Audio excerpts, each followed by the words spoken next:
₹25 है शायद। अभी वो खाली है। हाँ वो तो बदलो 51 है।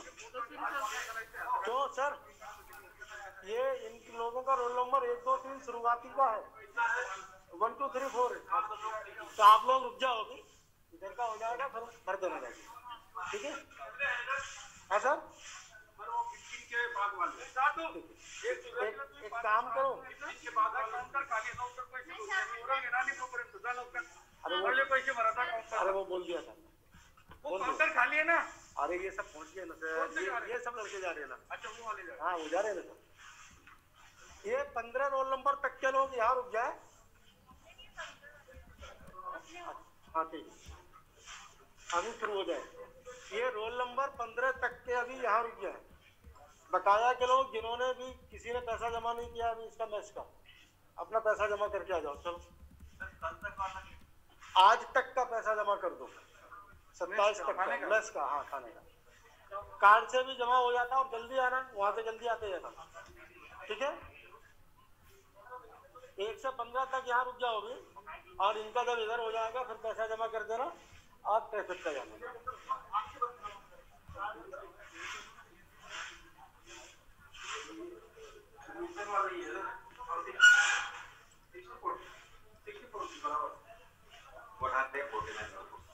जो क्लास अटेंड करने वाले बाकी लोग यहाँ बैठ जाएंगे ना, बाकी लोग तो खड़े हैं। 49 में बैठा दीजिए उनको। ठीक है, कितने लोग हैं? जाओ तुम लोग बैठो जाके अभी, है ना? पेमेंट करो। क्या है रोल नंबर?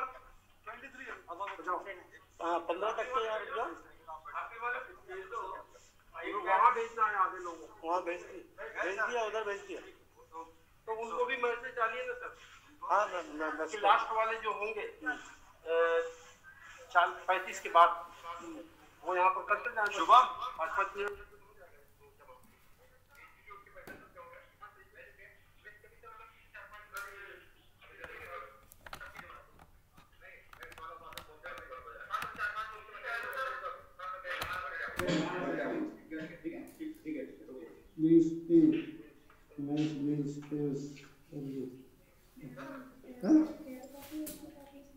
ठीक है, अभी साइन ऑन कर देंगे, चिंता मत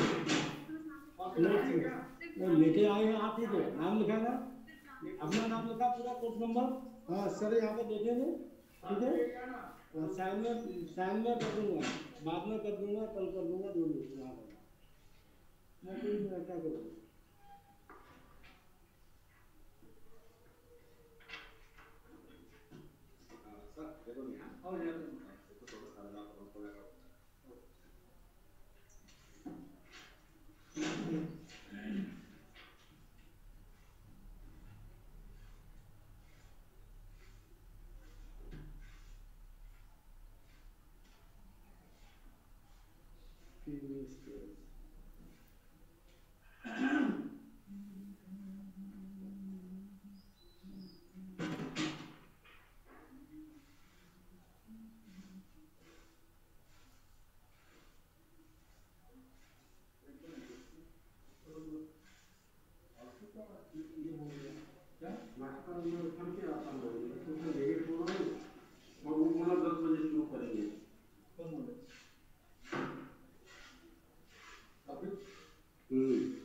मैं बोला तुमने तो बोला था कि 7 से स्टार्ट हो जाएगा 9 बजे, इसलिए हम चले आए। बोले यार इंडिया है ये ऐसा थोड़ी है कि इंडिया है वाला। सर चाय पिला दूँ आपको, जाऊँगा अभी क्या? अब अपन भी एक दो पीरियड ले लें। हाँ सर ये बांटना पड़ेगा ना। हाँ कर देता हूँ, आप ही कर दीजिए क्या? और नहीं उसको कैंसिल कीजिए।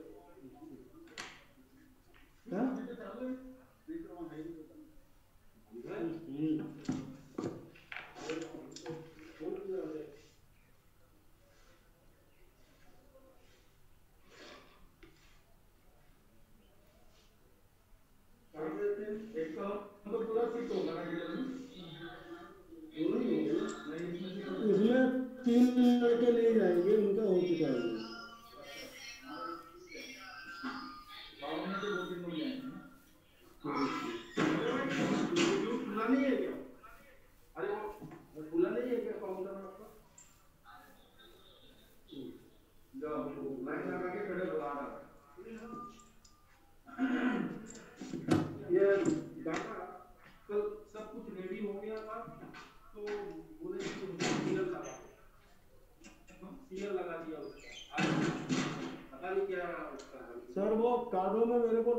उसमें जोड़ देना। कार्बन 19 में लगाया है एक पीरियड, तो जोड़ देना मुझे।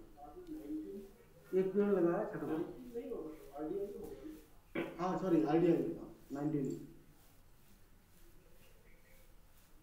तो फिर रात में 10:30 बजे फोन किया कि मेरे को 4 तारीख तक प्रिंसिपल साहब ने बोला है कि कुछ ड्रामा करना है देवलाली में, तो हमको यहाँ तैयारी कराना है। अच्छा मेरा कैंसिल कर दो, मैं आऊँगा।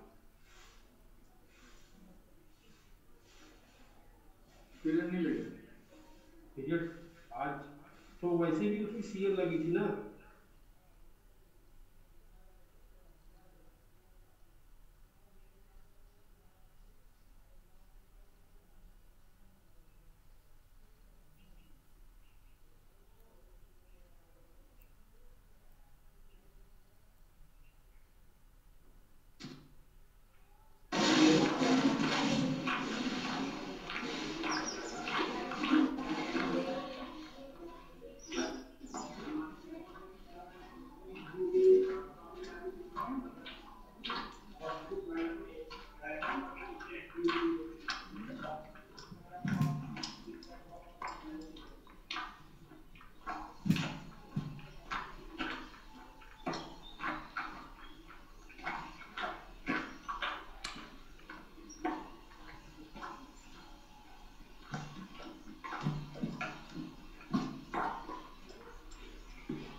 जल्दी नहीं करना बाबा, रस नहीं करना, दूर दूर खड़े रहना।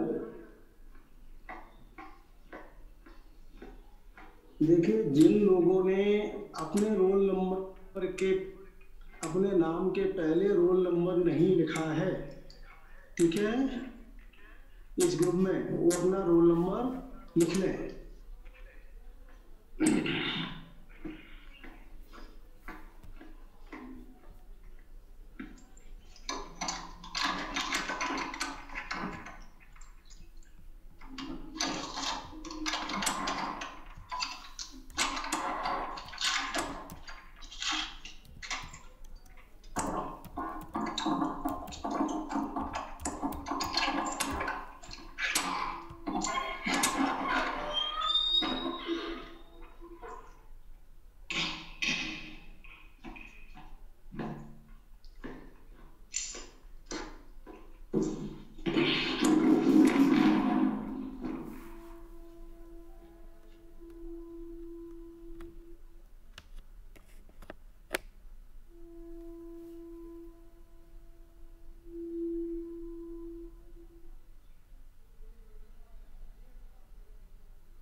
चलिए ठीक है, आज का शुरुआत करते हैं रवि।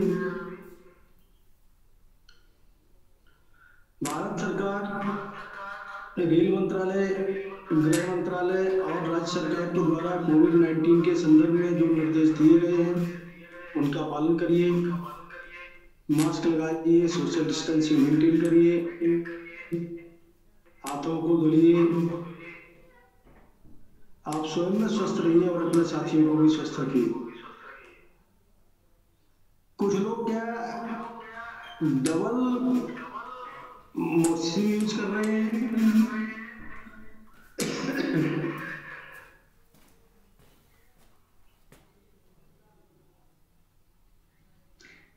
चलिए कल आप लोगों की बातचीत क्या हुई थी, लोकेशन का चैप्टर कंप्लीट हो गया है।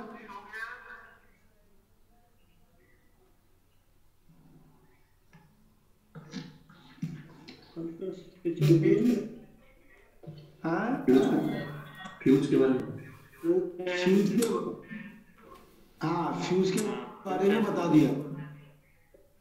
अच्छा ठीक है, कौन कौन से फ्यूज है ये बताया।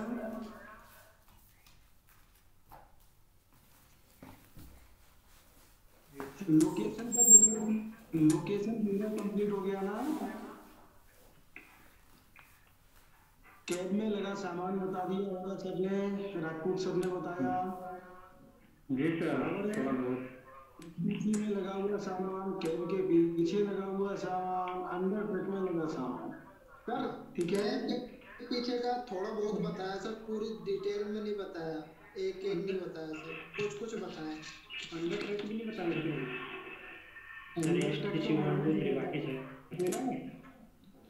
अंदर तक तो मैंने भी बताया और मंदिर से बता चुके थे ऑलरेडी। एसटीसी 1 2 3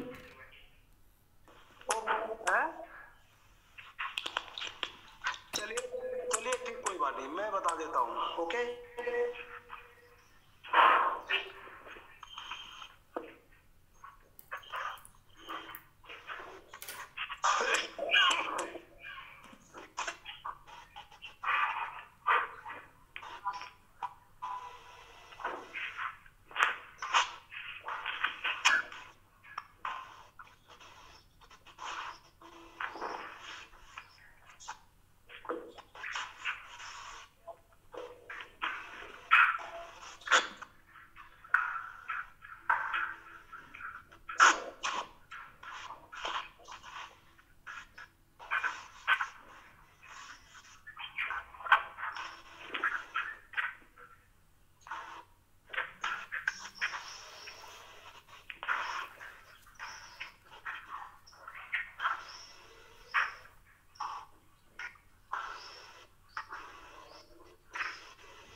मैंने एक मैसेज आप लोगों को डाला था कि यदि आप लोग कोई स्टेज प्रोग्राम करने के इंटरेस्टेड, ड्रामा करते हैं, नाटक करते हैं, तो आप अपना नाम बता सकते हैं 2 जना, ठीक है।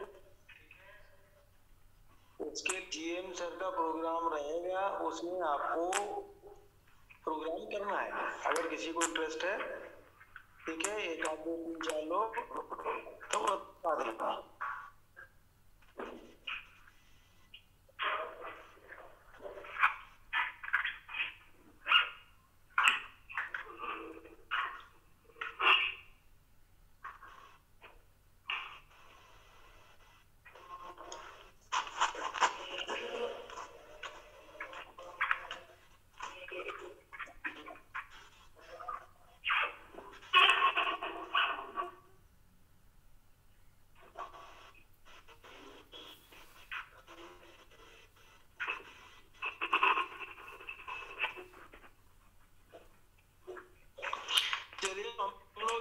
चर्चा किया था मैंने, अब जहाँ पे मैंने आपको छोड़ा था मैं वहीं से स्टार्ट कर रहा हूँ, ठीक है।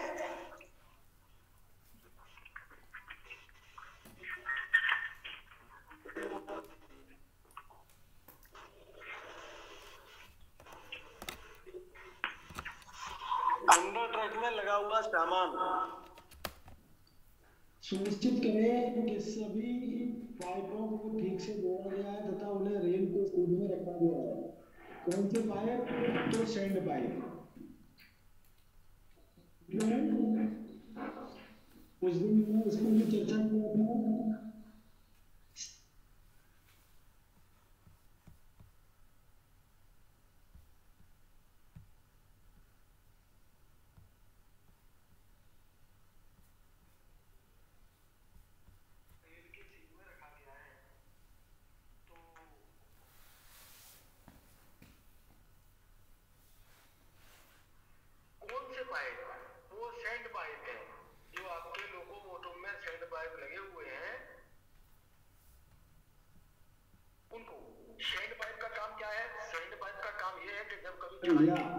नीचलिंग की वजह से भी अपनी जगह पर ही घूमता है। तो जो हमारे सैंड बॉक्सेस में सैंड रखी हुई है, उस सैंड को ट्रैक के ऊपर, रेल हेड के ऊपर गिराता है। कब? जब हम चाहते हैं तो उसके स्विच को ऑन करते हैं, तब वो गिरता है। तो अगर वो रेल की सीध नहीं होगी तो सैंड आपकी इधर उधर गिरेगी और उस एडवांटेज हमें मिलेगा नहीं।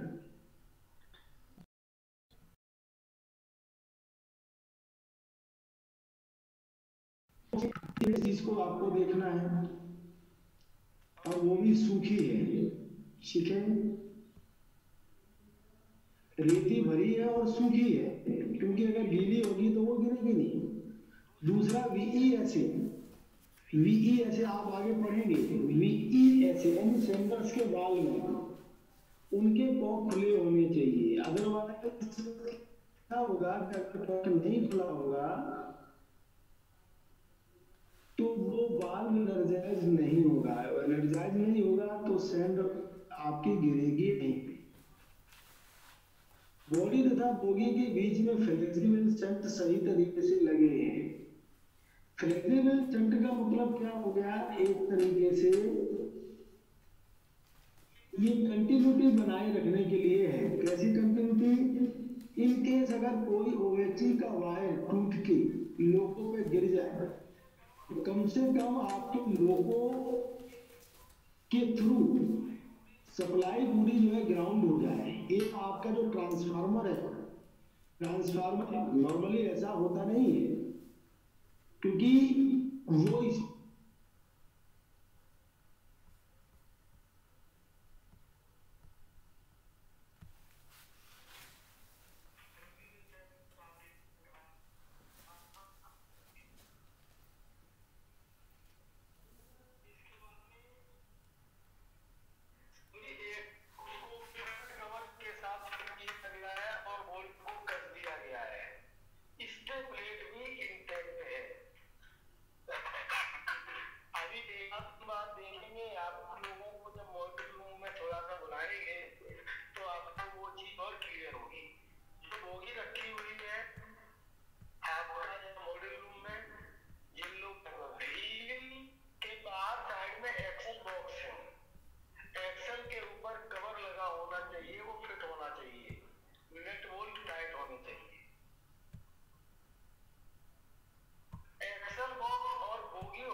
इसमें क्या बना हुआ है? इसमें एक्सेल। ओके, इस एक्सेल के यहाँ प्लेट लगी रहती है। प्लेट क्यों रहती है? ये जो मैंने बिल्कुल कलर का ये जो ये हिस्सा बताया है, रेड और ब्लू से बताया है। ये क्या है, ये बोगी का हिस्सा है, ठीक है ना, आधा बोगी है। इसके बीच में ये एक्सेल है।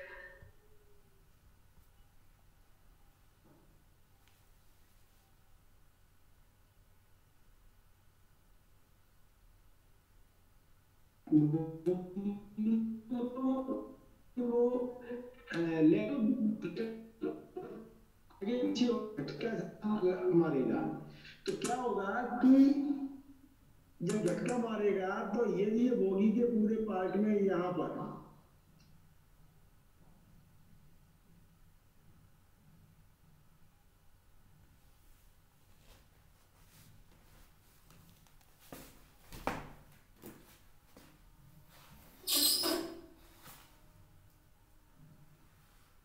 ताकि अगर घिसा हुआ इस प्लेट में घिसा हुआ बड़े प्लेट को निकाल के दूसरी प्लेट आसानी से डाला जा सकता है, तो उसको बोलते हैं लाइनर प्लेट। तो ये चीज आप देख इधर आएंगे तो एक्सेल बॉक्स तथा बोगी हॉर्न के बीच लाइनर प्लेट ठीक से लगे हुए हैं। सेंटर प्लेट, सेफ्टी पिन तथा इसकी स्प्लिट ठीक से लगी हुई है। सेंटर प्लेट का मतलब क्या हुआ कि बोगी और सुपर स्ट्रक्चर को बांधने के लिए एक जैसे समझिए ये बोगी है, ठीक है, और ये आपका सेंटर पिवट है, ठीक है। इसके ऊपर आपका क्या रखा हुआ है, सुपर स्ट्रक्चर। ये रखा सुपर स्ट्रक्चर ये आपकी बोगी, ओके। इन दोनों को बांधने के लिए ये जो रेड कलर का मैंने अभी कर दिया इसको सेंटर पिवट है, ठीक है ना। इसके बगल में एक पिन पड़ी है, पिन लगी हुई है ऐसी, ये तो ये क्या करता है, ये पिन जैसे ही सुपर स्ट्रक्चर है, सुपर स्ट्रक्चर का ये ऐसे समझ लीजिए, ऐसा इसका ये, ठीक है ना, एक ग्रुप बना है और इस ग्रुप में ब्लू कलर से बता रहा हूं ये पिन पड़ी हुई है, ऐसी पिन पड़ी है, ठीक है। तो ये जो हॉरिजॉन्टल पिन मैंने डाली है इसको क्या बोलते हैं, सेफ्टी पिन, ठीक है। मतलब एक्चुअल वो सेफ्टी पिन है, ये बांध के रखता है, ठीक। और इस पिन के बीच में जो ग्रुप बना के देखिए, मैं फिर से आपको येलो कलर से कर देता हूं, ये एक स्प्लिट पिन रहती है, स्प्लिट पिन जहां पर भी लगी होगी उसका मकसद केवल ये है कि ओरिजिनल पिन या बोल्ट जिसमें भी लगाया गया है वो आपका निकलने ना पाए, ठीक है।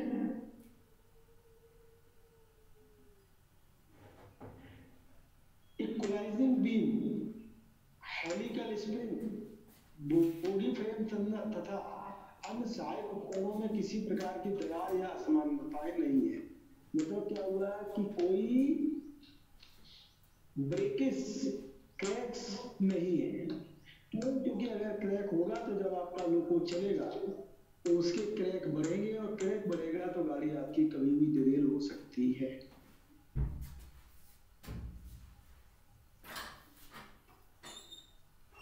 इक्वलाइजिंग बीम, सेफ्टी ब्रैकेट और टाई बोल्ट ठीक तरीके से लगे हैं और उचित तरीके से स्वच्छ है। तो ये चीज जब आप आओगे तो मैं आपको यहाँ मॉड्यूल में दिखाऊंगा। इक्वलाइजिंग बीम बोगी फ्रेम को स्पर्श नहीं कर रही है, यानी इक्वलाइजिंग बीम और बोगी फ्रेम के बीच लगभग 1 इंच का अंतर रहता है, तो वो रहना चाहिए। ये अंतर क्यों रहता है, क्योंकि कर्वेचर में अगर ये बोगी को टच कर रहा है तो कर्वेचर में इक्वलाइजिंग बीम के ऊपर प्रेशर आएगा, प्रेशर आके वो टूट सकती है, इसलिए वो बढ़िया रहता है। तो इक्वलाइजिंग बीम जिन लोगों ने बोगी के ऊपर ध्यान दिया होगा थोड़ा बहुत, वो आपको देखिए इस तरीके से देखने में मिलती है ऐसी लोगों में। यहाँ पर जो लोग आए हैं जिन्होंने देखा होगा, इक्वलाइजिंग बीम आपको कुछ इस तरीके की दिखाई देगी।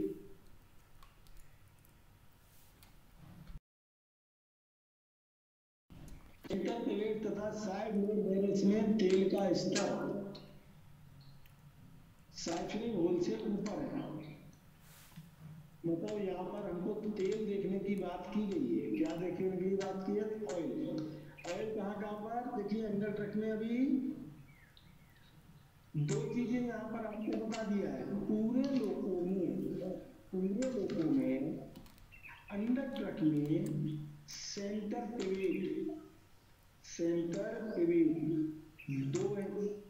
दो लगे हैं तो इसमें, और साइड लोड बैरल 4 लगे हैं। इस तरीके से एक बोगी के ऊपर एक सेंटर पिविट और एक बोगी के ऊपर 2 साइड लोड बैरल लगे हुए। तो इसमें आपको तेल को देखना है।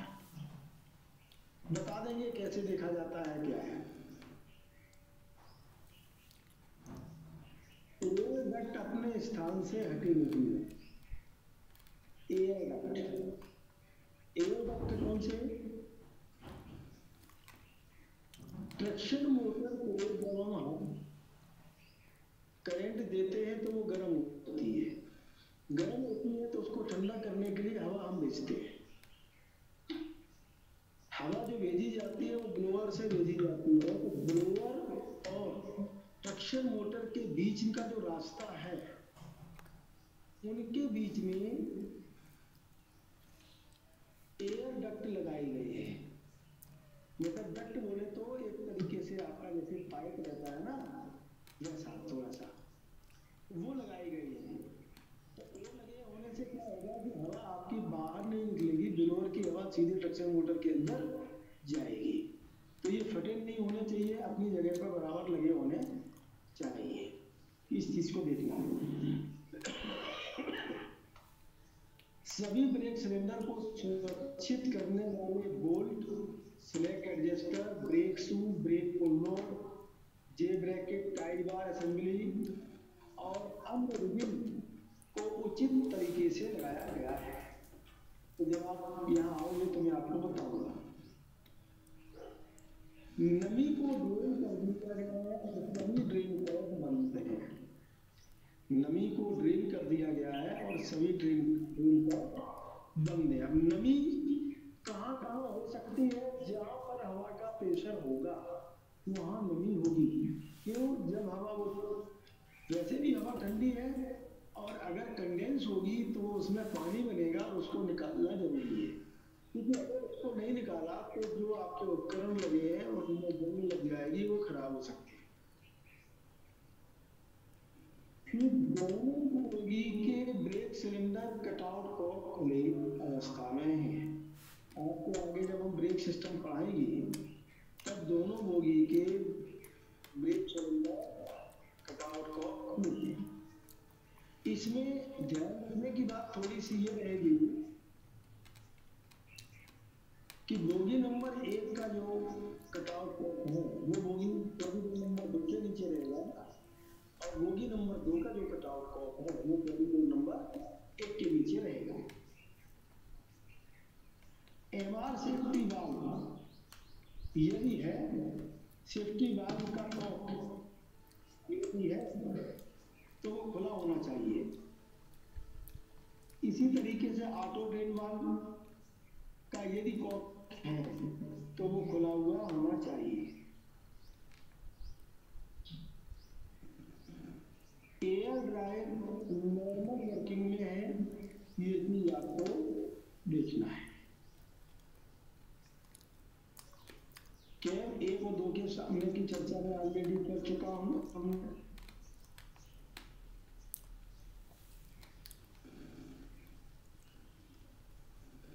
जो सामान आपके एडिट नंबर वैसे ही सामान आपके कॉरिडोर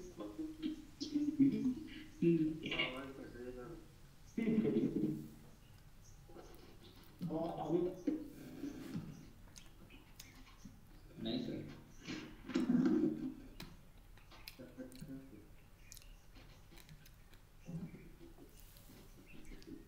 भगवान सच्ची सच्ची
स्क्रीन आ गया और आवाज उठाइए।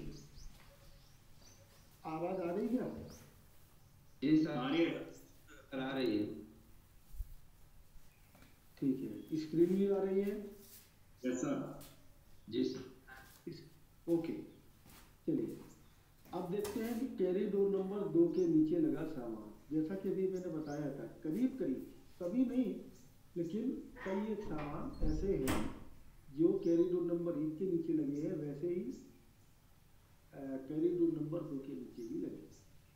ठीक है, तो कैरिडोर नंबर 2 की तरफ जब हम जाएंगे, कैरिडोर नंबर 2 के नीचे, तो स्पीडोमीटर एक्सल जनरेटर के साथ में क्लैंप और जंजीर से बंधा हुआ है। ये आपका व्हील नंबर 2 के ऊपर लगा रहता है। जब आप हैंडलिंग में जाओगे तो आप देखो। ठीक,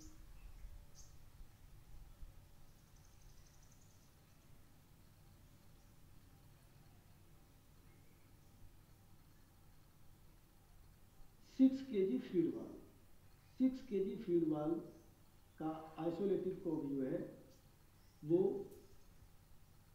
खुला हुआ है। 6 केजी फीड वाल्व का काम क्या है वो आपको हम आगे बताएंगे। 6 KG feed valve wheel number 8 के पास रहता है। आप लोग लिखते चलिए क्योंकि इन चीज़ों की चर्चा जो है बीच बीच में हम पूछेंगे, आप अपना नोट करते रहिए।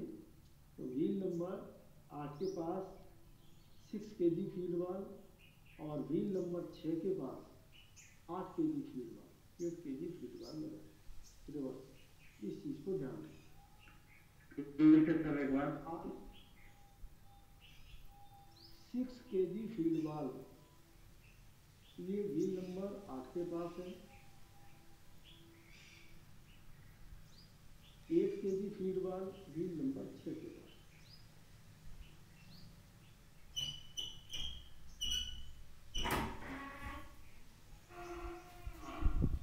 R1 को खुली अवस्था में होना चाहिए। Bogie brake cylinder cutout cock 1 तथा बताऊंगा, अभी आप चर्चा में आएगा, चर्चा में आएगा। व्हील नंबर 4 के पास रहता है R1 कॉक।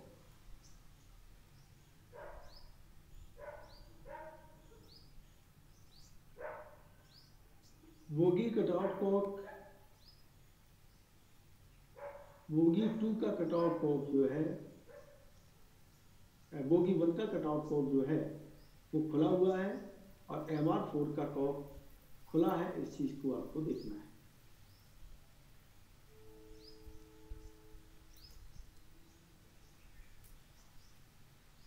अब देखिए अंडर गियर का निरीक्षण। अभी आपको अंडर ट्रक ही बता रहा था मैं,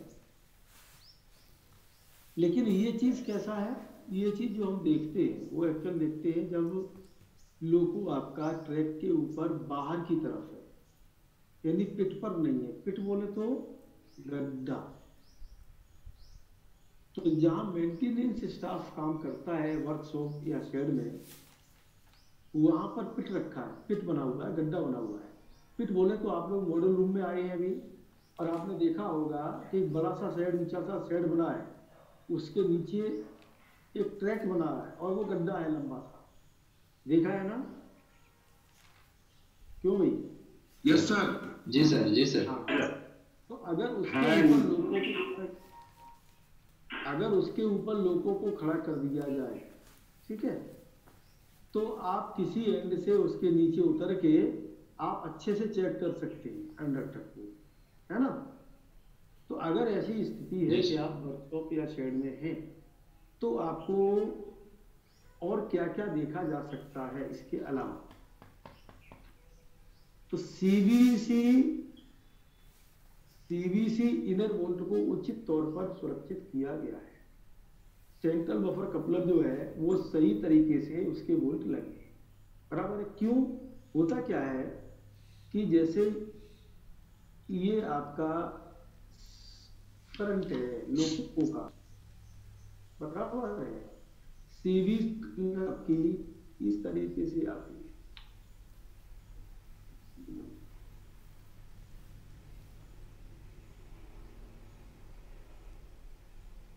बराबर है।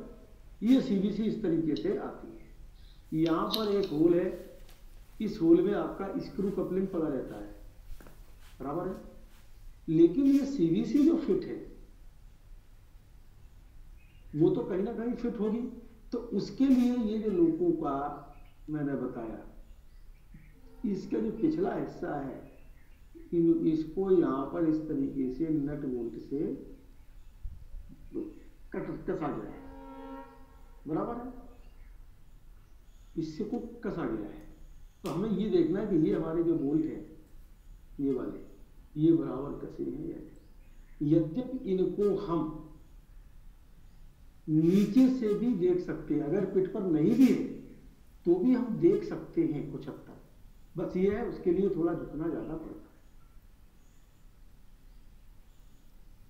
इसके बाद एडिशनल बीपी एंगल कॉक ये भी लगे हुए हैं, इसके बारे में हम बाद में चर्चा करेंगे। एडिशनल बीपी एंगल कॉक यदि लगे तो वो कॉक खुले होने चाहिए। गियर केस में कंपाउंड, कार्डियम कंपाउंड का जो लेवल है वो मिनिमम से ऊपर होना है। कार्डियम कंपाउंड की जहां तक बात करें तो ट्रैक्शन मोटर लगी हुई है, ट्रैक्शन मोटर लगी हुई है, ठीक है, समझो ये आपकी ट्रैक्शन मोटर है। इस ट्रैक्शन मोटर का ये शाफ्ट है, इसके ऊपर ये गियर लगा है, ओके, जिसको बोला जाता है पिनियन गियर, और इसी के साथ में एक अटैच है दूसरा एक्सल गियर जो एक्सल के ऊपर लगा है, एक्सल गियर।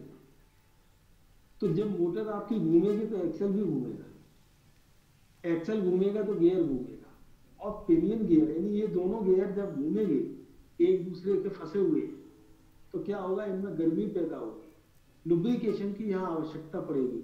तो इसको जो है एक गियर केस के अंदर ऐसा बंद कर दिया गया है और उसमें भर दिया गया है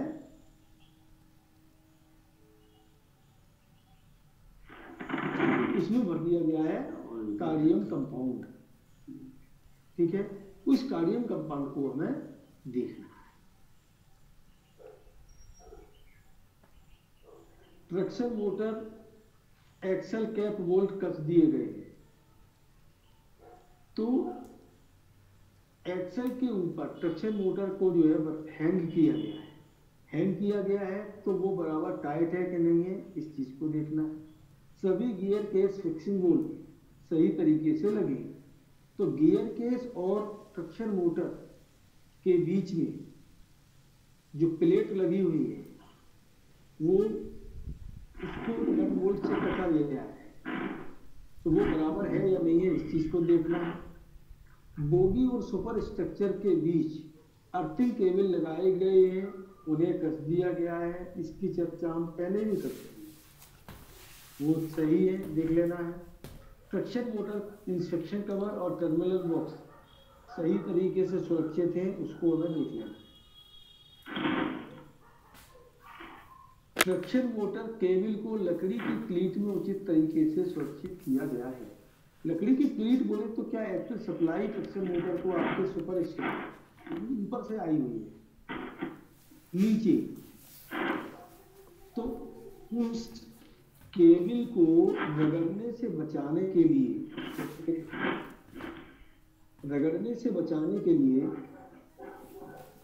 इस तरीके की लकड़ी की क्लीट बना दी गई और उसी में से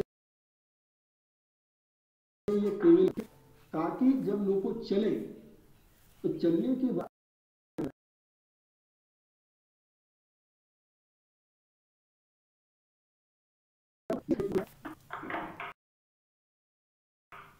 अच्छी आ रही है। म्यूट कर लीजिए भाई, और आपको फिर से जुड़ना है। अभी देखो सेशन एंड होने में है 1-2 मिनट में। ये क्लीट लगा दी गई है ताकि अगर लोगों चल रहा है, चलने में ये केबल रही तो पहले तो इंसुलेशन कम खराब होगा लकड़ी होने की वजह से। दूसरा, यदि होता भी है तो कम से कम फॉल्ट नहीं आएगा। क्यों? क्योंकि लकड़ी आपकी इंसुलेटेड है, इसलिए। तो आजकल लकड़ी के अलावा भी हार्ड रबर के भी बने हुए हो सकते हैं, तो उनको देखना है। सस्पेंशन बेयरिंग पंप कवर के नट बोल्ट उचित तरीके से लगे। अब सस्पेंशन बेयरिंग कहाँ है, इस पॉइंट को देना चाहिए। कारण यह है कि पंप कहाँ रहता है, ये रहता था मोटर में। जब हमने आपको वो बताया था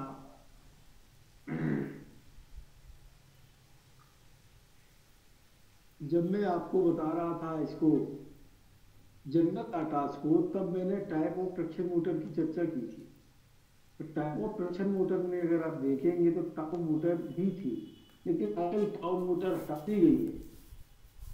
तो जब टाउ मोटर ही नहीं है तो सस्पेंशन बेयरिंग पंप कहाँ से होगा, बराबर है? तो इसको हटा देना चाहिए। एंड सील्ड बोल्ट ठीक तरीके से लगे हैं और अच्छी तरह से कस दिए गए। एंड सील्ड बोल्ट का मतलब क्या हुआ, यहाँ पर जिधर को गियर केस लगा है उसके अपोजिट साइड का जो ट्रैक्शन मोटर का हिस्सा है, उधर की जो प्लेट लगी है उसको एंड सील्ड बोलते हैं, एंड सील्ड प्लेट बोलते हैं। ठीक है, एंड सील्ड प्लेट। तो वो भी आपकी कसी हुई है, तो उसके नट बोल्ट सही है। इस चीज को आपको देखना है।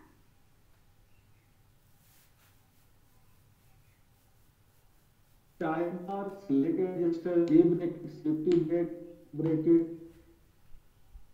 ठीक ढंग से लगे हैं, उसको देख लेना है। मेन ट्रांसफार्मर के तेल का लेवल देख लेना है। अब मेन ट्रांसफार्मर का जो ड्रेन प्लग है उससे कोई लीकेज तो नहीं है। तो ड्रेन प्लग कहाँ है, अंडर ट्रक में, जहाँ मेन ट्रांसफार्मर भी आपका अंडर ट्रक में लगा हुआ है और ड्रेन प्लग भी वहीं लगा है, लेकिन इसका तेल जो हम देखते हैं वो ऊपर दिखते हैं। लोड पैड उचित अवस्था में है तथा गति की और हॉरिजॉन्टल पिन लगी हुई है स्प्लिट पिन के साथ। ये चीज जब बोगी बताएंगे आपको, यहाँ आओगे तब थोड़ा पाएंगे। ऐसे कवर सही तरीके से लगा है, चक्कों में कोई गड्ढे नहीं है। इन चीजों को आप देख सकते हैं। कहां पर देख सकते हैं इन चीजों को, जब आपका लोको फिट पर खड़ा होगा तब बेटर तरीके से। चलिए, स्विच बोर्ड का परीक्षण। इस स्विच बोर्ड की चर्चा भी हमने थोड़ा सा आपको बताया था पहले। ये स्विच बोर्ड है, जहां पर ये देखिए, अगर आप देखेंगे ये व्हाइट वाले पोर्शन पे, यहाँ पर नाम लिख के पेस्ट करना चाहिए था, लेकिन वो हो नहीं पाया।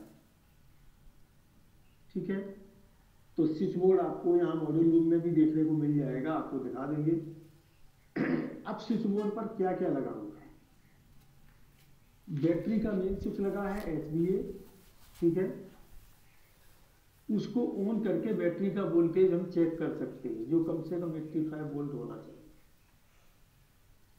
सभी प्रोग्राम स्विचेस एक पर होने चाहिए और HCP जो है वो आपका जरूरत के हिसाब से होना चाहिए।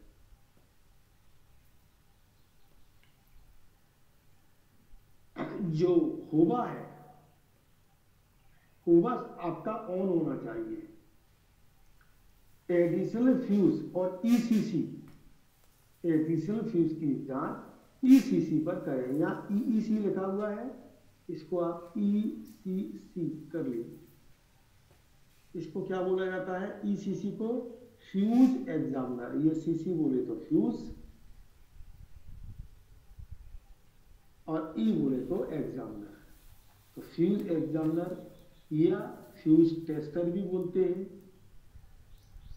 कुछ लोग इसको examining for fuse, examiner for fuse भी बोलते हैं। तो आपको जैसा भी याद रहे वैसा आप कर सकते। स्विच बोर्ड के नीचे लगे तीनों कॉम कनेक्शन, कॉम कनेक्शन बोले तो कोई खास चीज नहीं है। जैसे वायरिंग की जाती है आपके घरों में, तो उस वायरिंग को बंच बना के एक जगह से दूसरी जगह जब ले जाते हैं तो सबसे किनारे हिस्से पर बंच बना के एक कपलर लगा देते हैं। जैसे ये आपके आ रहे हैं, ये वायर आ रहे हैं कई एक, ठीक है। इनको हमें किसी दूसरी जगह ले जाना है, ऐसी जगह ले जाना है कि जहां पर फ्लेक्सिबिलिटी हो सकती है। तो क्या कर दिया गया है कि इनको एक कपलर के बीच में यहाँ पे लगा दी, कनेक्ट कर दिया। दूसरा कपलर ये रहा, इसमें हो सकती, तो इनमें मेल फीमेल पार्ट हो रहेगा। मेल फीमेल पार्ट है वो एक दूसरे से जुड़ेंगे और एक की सप्लाई दूसरे में चली जाएगी, ठीक है। तो इस तरीके से हम इनको कर लेंगे। आवाज आ रही मेरी? Yes sir. आवाज आ रही? जी सर। ठीक है। तो इस तरीके से हम इनको बोलते हैं कॉम कनेक्शन, ठीक है। तो कॉम कनेक्शन कहीं भी हो सकते हैं। अब कॉन्टेक्टर पैनल पे आप आ जाइए, तो कॉन्टेक्टर पैनल पर सभी कॉन्टेक्टर लगे हुए हैं, ये आपको पता है। और किस टाइप के कॉन्टेक्टर हैं? तो EM कॉन्टेक्टर। अभी टाइप ऑफ कॉन्टेक्टर्स आपको बताया नहीं होगा, बता दिया है? मॉनिटर नहीं सर। मॉनिटर नहीं सर। ओके, ठीक है, जी सर, नहीं बताया अभी। कॉन्ट्रैक्टर सभी कॉन्ट्रैक्ट, हाँ ठीक ठीक बताऊंगा मैं। कॉन्ट्रैक्टर सभी खुली अवस्था में है, इस चीज को आपको ध्यान देने की आवश्यकता है, ठीक है। सभी कॉन्ट्रैक्टर के आर्क सूट और फ्लेक्सिबल ठीक से लगे हुए हैं, ये देखना। मैं इन चीजों को आपको दिखाऊंगा। अब आप रिले बोर्ड पर आ जाएंगे, तो रिले बोर्ड पर जब आप आएंगे तो किसी भी रिले का टारगेट नहीं गिरा होना चाहिए, इस चीज को आपको देखना है। कोई भी रिले बेस नहीं है, ठीक है। और अगर बेस है, कुछ बेस हो सकती है, तो वो चीज आपकी नोटिस में होना चाहिए और TLC को मालूम होना चाहिए। सभी रिले के कवर आपके सही लगे। यहाँ रिले बेस मतलब क्या होता है? सर बेस मतलब क्या होता है? देखिए, मैं बताऊंगा, अभी रिले का चैप्टर आएगा ना, तो उसी में आपको बताऊंगा, ठीक है। ये आपके फ्यूजेस है, फ्यूज बोर्ड देख लिया आपने। तो फ्यूज में ये फ्यूज बोर्ड आपका बिल्कुल इसी तरीके से, देखिए जैसे ये फ्यूज बोर्ड है, ठीक इसी के ऊपर ये हिस्सा किसका है, ऐसा स्विच बोर्ड रहता है। और यहां बीच में HOBA करके ये नाइट स्विच लगा हुआ है, होगा यहाँ है, ऊपर आपके प्रोग्राम स्विच लगे हैं, प्रोग्राम स्विच ऊपर लगे, ठीक है। तो इसके बारे में पूरा ये चैप्टर लंबा है तो मैं आपको डिटेल में बताऊंगा।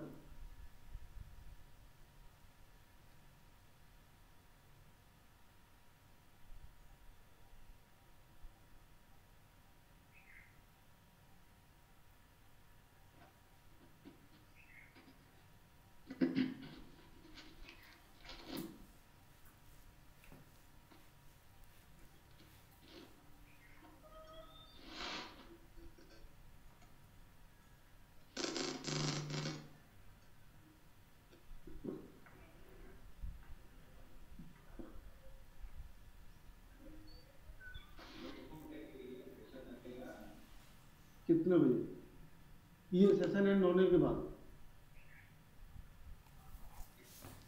जरा आप लोग बताइए इस सेशन में कितना टाइम अभी बकाया है? 11 मिनट। अच्छा 10:30 है, ठीक है। इसके बाद मैं टी ब्रेक दूंगा।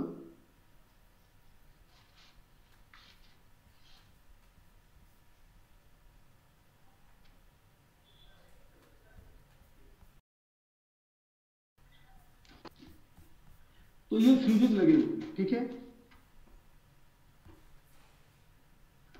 अब कैरिडोर एक का परीक्षण, मतलब कौन सा परीक्षण अभी हम कर रहे हैं? जो ऊपर सामान लगा हुआ है, ठीक है।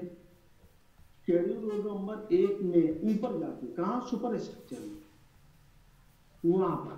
तो अभी हम देखिए कहां से जा रहे हैं? कैब नंबर 2 से 1 की तरफ जा रहे हैं। तो हमें क्या क्या मिलेगा? अब इसी में देखिए वो चीज आती जा रही है। एक मिनट जरा हम इसको भी उल्टा कर,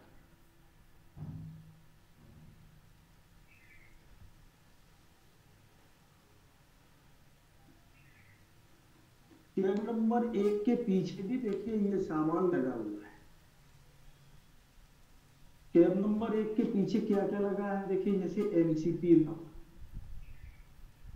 एमसीपी आपको देखने हैं बराबर लगे हुए हैं और उसमें तेल बराबर है, ठीक है। वहीं पर सीढ़ी रखी हुई है, तो सीढ़ी सही ढंग से रखी है, इस चीज को देखिए। कारण ये है कि अगर रास्ते में पड़ी है तो आपको निकलने में तकलीफ होगी, आप गिर सकते हैं, ठीक। उसी कैब 1 के पीछे ही आपका MVMT1 लगा हुआ है। क्या लगा है? MVMT1। तो MVMT1 के फाउंडेशन बोल्ट आपको देखने हैं बराबर लगे हैं कि नहीं लगे। कैब नंबर 1 के पीछे ही VEPT1 COC cut off cord, VPT cord ये लगा है, ये खुला होना चाहिए, ठीक है। तो कैब 1 के पीछे मोस्टली ये आइटम है। इनके अलावा जो है आपके दीवार के ऊपर जो ST की दीवार बताई थी ना, कैब नंबर 1 के पीछे कुछ गैप है करीब करीब 2 से 2.5 मीटर का, फिर ST की दीवार है। तो उसके ऊपर आपका क्या क्या लग रहा है? देखिए VEU 1 2 3 इनके कॉट भी लगे, VEAD वीड वाल इसका कॉट भी लगा, ठीक है। उसी के ये लगे हैं, वही C3W डिस्ट्रीब्यूटर वाल्व लगा है, IP वाल्व और E3W लगा हुआ है मरीज के पीछे।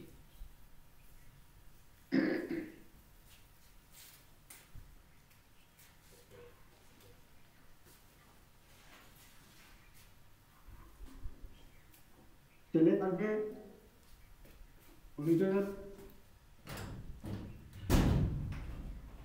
योगेश आगे चलूं। Yes sir.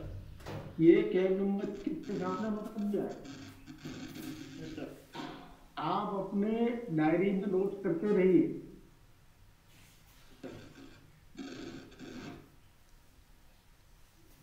चलिए, ये कैब नंबर 1 के पीछे सामान लगा है ना। अब हम जा रहे हैं तो कैब नंबर 1 से 2 की तरफ जाएंगे और कॉरिडोर कौन सा है, 2। तो वहां पर 2 की तरफ जब आप रहते हैं तो एलसीपी का तेल आपको देखना है, सीढ़ी ढंग से रखी है वो देखना है, ट्रांसफार्मर का ऑयल लेवल वो 15 डिग्री सेंटीग्रेड के ऊपर होना है, क्योंकि उसमें जो तेल देखते हैं वो ऐसा गेज लगा हुआ है ट्रांसफार्मर के ऊपर और यहाँ पर लिखा हुआ है 15 डिग्री सेंटीग्रेड, तो इसके ऊपर होना चाहिए। कॉरिडोर नंबर 2 में ही QF रिले है 1 और 2 ये लगी है, तो इसका कोई टारगेट नहीं खराब होना चाहिए। बहुत सारे लोगों में ये निकली हुई भी मिल जाएगी। ZSM GR हैंडल एक लगा हुआ है, वो बराबर ढंग से लगा है सॉकेट में या नहीं, वो आपको मालूम होना चाहिए। ZSMS की पोजीशन 0 पर है, इस चीज को सुनिश्चित करना है। RDJ का ड्रेन कॉक बंद है, इसको देखना है। HQP 1 और 2 ये ऑन स्थिति में है, ये देखना है। अब ये चेक करते करते हम लोग कहां पर आ गए, कैब नंबर 2 के पीछे आ गए। ठीक है, तो वहां पर लगा हुआ है VPT2 का आइसोलेट कॉक और सेंडर्स लगे हुए हैं 2 सेंडर्स वाल्व।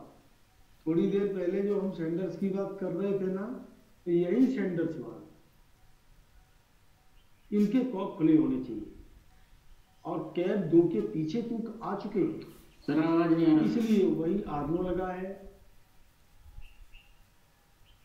क्यों भाई आवाज क्यों नहीं आ रही? अभी आई आवाज? आ रही है सर, तुम्हारी आ रही है सर, आवाज तो आ रही है। उसी कैब 2 के पीछे आर्नो MVMT2 ये 1 हटा दीजिए, MVMT2 और RTPR DC DC कन्वर्टर लगे हुए, इनको चेक करना है। तो अब कैब देखिए, कैब 1 के पीछे जैसे मैंने आपको सामान बताया था, वैसे कैब 2 के पीछे पर क्या क्या लगा हुआ है, फिर मैं एक बार बता दूं आपको। कैब 2 के पीछे, इसके पीछे कैब 2 के पीछे आर्नो या SI यूनिट, चलिए ठीक है। LTBA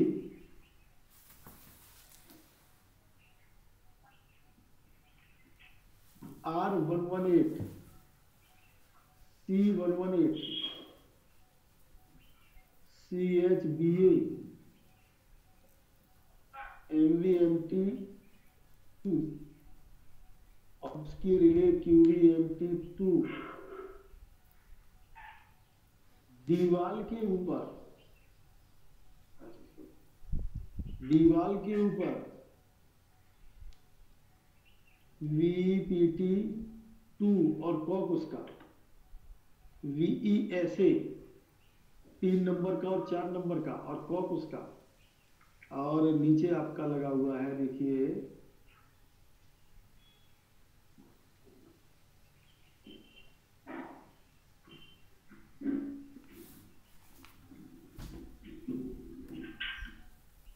RTPR हो सकता है, होगा ही ऐसा जरूरी नहीं है, और DC-DC कन्वर्टर,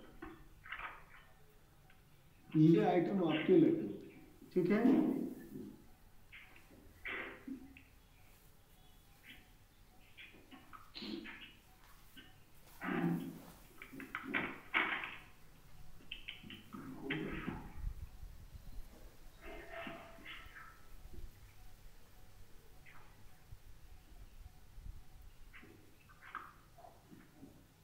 तो कैब एक और दो के पीछे जो सामान लगा है वो बता दिया। अब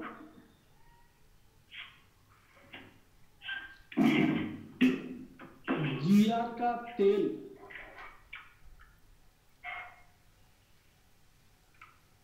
+-20 डिग्री के बीच में होना चाहिए।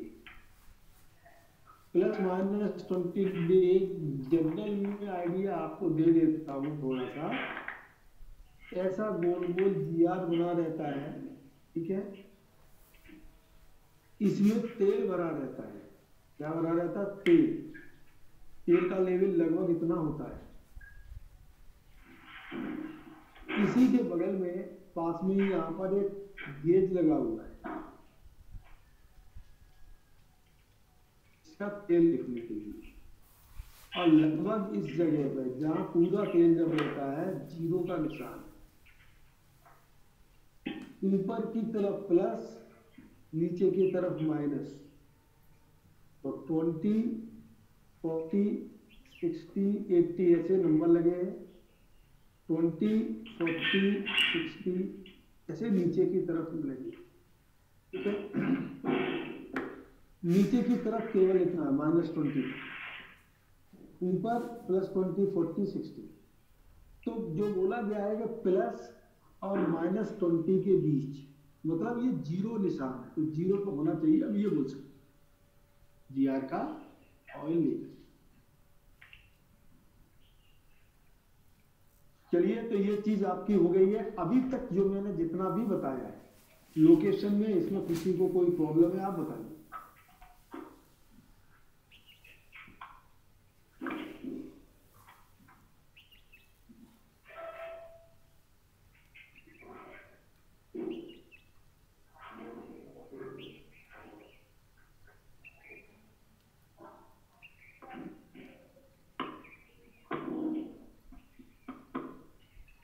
सर कार्डियम कंपोनेंट ये सर एक बार बता दीजिए। कार्डियम कंपाउंड का लेवल एक्चुअल, जैसे ये आपका गियर केस है, ये आपका समझो गियर केस है, इसमें भरा हुआ है तेल, ठीक है। क्यों भरा हुआ है? क्योंकि क्या बात, थक गए क्या आप लोग?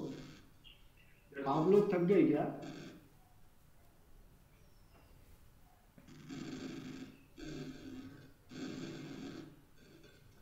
इसमें कार्डियम कंपाउंड आपका भरा हुआ है, ठीक है। इस कार्डियम कंपाउंड में इसमें क्या चलता है? इस तरीके की गियर,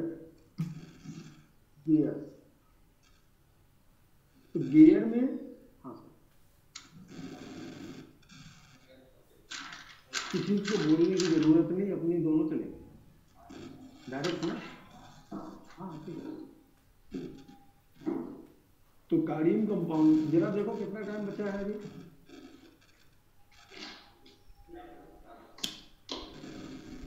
हो गया 10:30। अरे 10:30 तो हो गया है। इस सेशन में टाइम कितना बचा मेरे को ये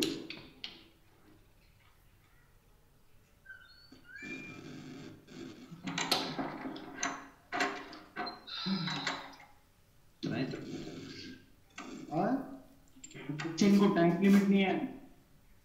ये तो बहुत कल का है ना, ये तो आप ही बता सकते हैं ना सर।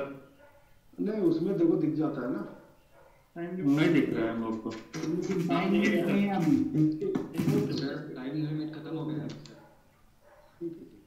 चलो सर, कार्डियम कंपाउंड बता दीजिए सर।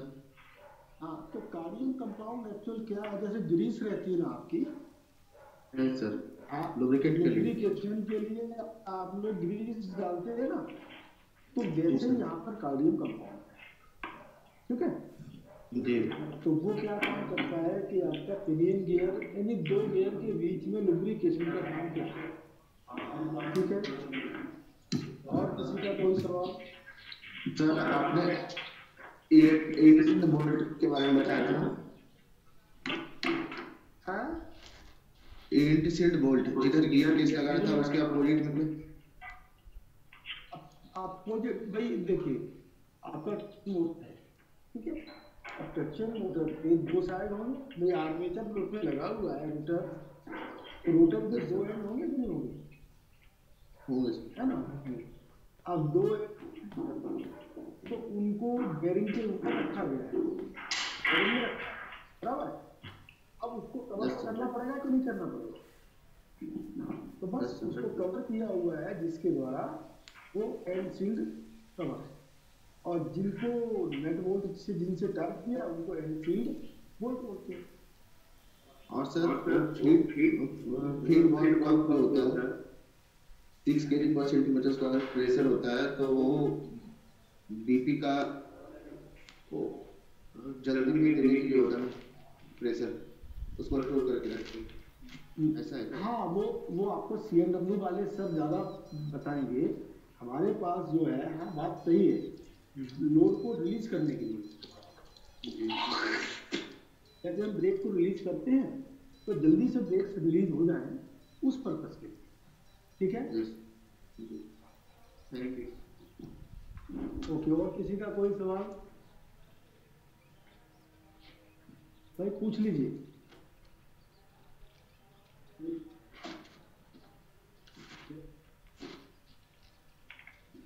पूछिए, फिर आपको टी ब्रेक दूँ।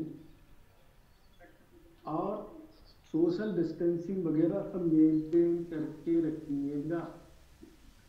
सर LTBA क्या होता है? LTBA के बारे में भी, हाँ ठीक है, मैं और आपको बताऊंगा आगे। LTBA का काम कैसा है, जैसे कई तरीके के सर्किट हैं आपके लोगों को, मतलब पावर सर्किट भी है, कंट्रोल सर्किट भी है। तो पावर सर्किट में जो है ज़्यादा वोल्टेज रहता है ना, और कंट्रोल सर्किट में कम वोल्टेज रहता है।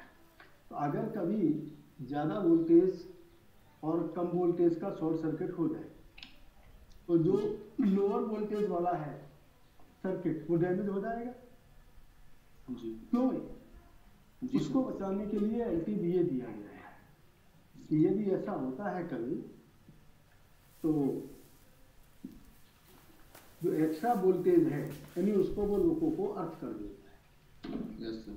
तो उस सर्किट को अर्थ कर देता है, लोगों आपका बंद पड़ जाता है जी, और शॉर्ट सर्किट बच जाता है, हाँ।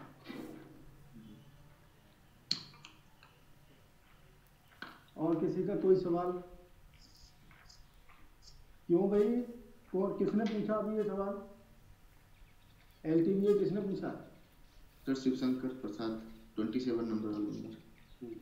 क्यों भाई, 27 के अलावा और किसी को कुछ से सब पता हो गया या कुछ भी पता नहीं है? आप यहाँ कैसे बैठे? सर एक सवाल और। एक मिनट 56 यहाँ एक मिनट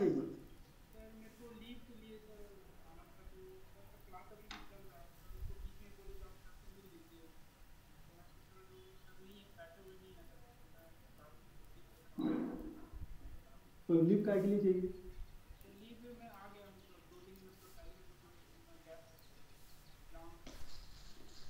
आ गए हो तो क्लास में उनको सर से बात कर लो ना।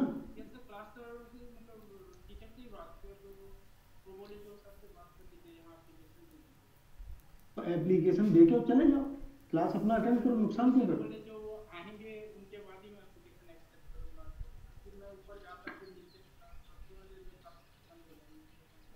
तो क्लास को अटेंड करो ना भैया, आप क्लास अटेंड, आपकी छुट्टी है क्या तुम्हारी? तो अच्छा, हाँ, लेकिन इधर मत बैठो, ये कोई सर आएंगे परेशान कर देंगे, हाँ इधर मत बैठो। हाँ भाई बोलो।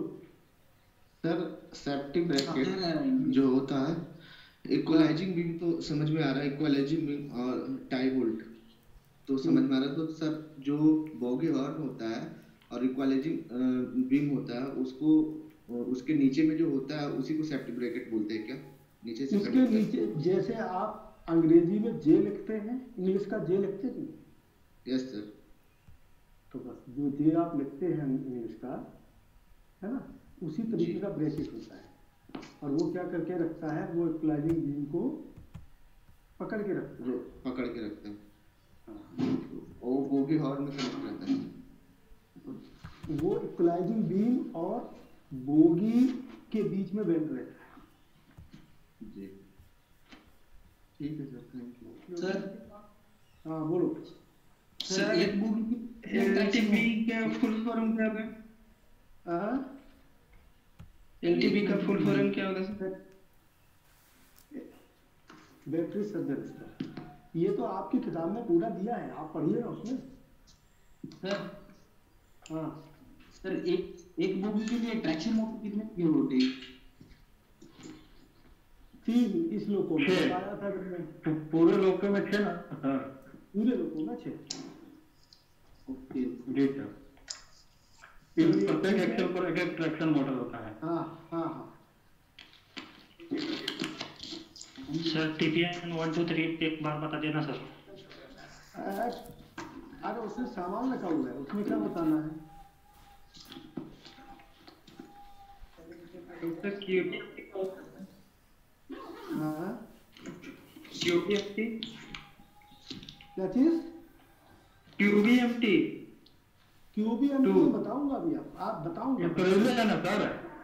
रिले है, बिल्कुल बिल्कुल मैं बताऊंगा अभी आपका स्विच का चैप्टर, रिले का चैप्टर, कॉन्टेक्टर का चैप्टर, ठीक है, ये बचा है तो अभी देखो मैं बताऊंगा थोड़ी देर बाद।